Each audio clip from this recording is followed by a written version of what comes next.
Okay, let's just get right into it. The headlines have been, well, pretty insane lately.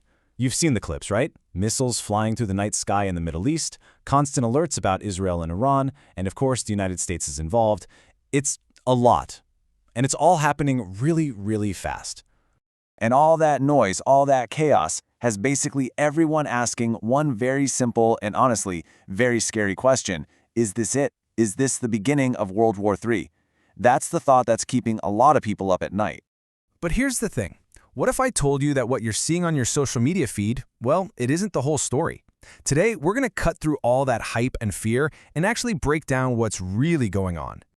So, to even begin to answer that huge question, we first have to get on the same page. We need to define what the term World War actually means. So what is a world war? It's not just any big war. It has a very specific definition. We're talking about a massive international conflict where most of the planet's major powers are directly fighting each other, and that fighting is happening across several continents.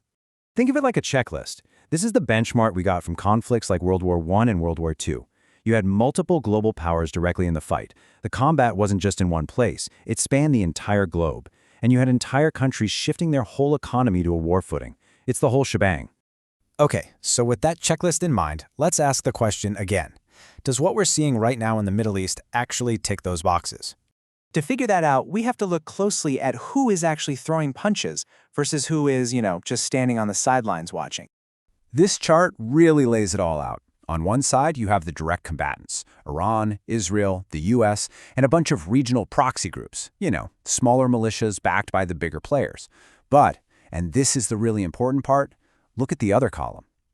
Two of the world's biggest military powers, China and Russia, are on the sidelines.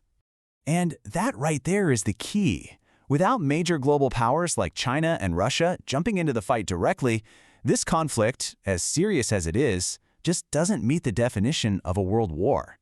They're watching, they're playing their own games for sure, but they are not attacking. But look, just because it isn't World War III, that doesn't mean you can just ignore it. Not at all. This is where we need to talk about the very real impact this has on all of us, no matter where on the planet you happen to be. I know what you might be thinking. Okay, phew, that's a relief. But this is happening thousands of miles away. Why should it affect my life? And that is a totally fair question. The answer really comes down to the global economy. Think of it like this. These conflicts create these powerful ripple effects. It starts with instability in a super important region like the Middle East. That instability threatens critical shipping lanes and the world's oil supply. That leads to disruptions, which in turn hits all of us, economically. You see it at the gas pump, right? Fuel prices go up, and that makes everything more expensive to ship and make. And just like that, a distant conflict hits you directly in the wallet. So, knowing all that, where does this go from here? Well, experts pretty much see three main paths this whole thing could take. First, you've got de-escalation. That's the best case scenario, where diplomacy works and things cool down.